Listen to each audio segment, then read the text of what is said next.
Ito nga yung pinakamabahong pagkain din sa Taiwan mga kamangyan, and tikman natin kung masarap.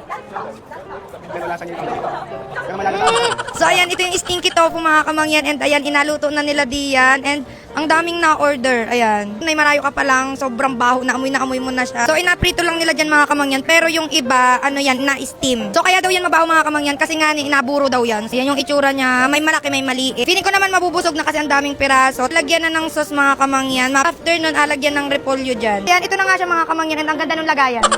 And hindi naman na siya sobrang baho kapag naluto ng prito, pero kapag pag-steam daw, yung mabaho, and konti lang daw yung na-order ng gayon. Madalas prito talaga. Tikman natin.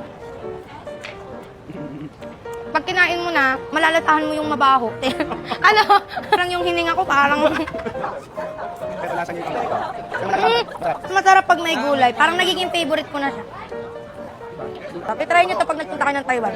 So ayun mga kamangyan, nandito na kami ngayon sa hotel. And speaking of mabaho, alam nyo gayong kilikili ko before, hindi naman siya sobrang baho, pero amoy maasim siya. Lalo na kapag sobrang pawis, sobrang pagod. Doon yung problema nyo mga kamangyan, gamitin nyo to, yung sa K-Serin. Kasi meron siyang 5% glycolic acid. Maliban sa mapapaputi niya, nawawala din niya yung mga amoy-amoy, yung chicken skin. Lahat-lahat, hindi lang sa kilikili, sa siko, sa batok, sa tuhod, sa singit, lahat-lahat na.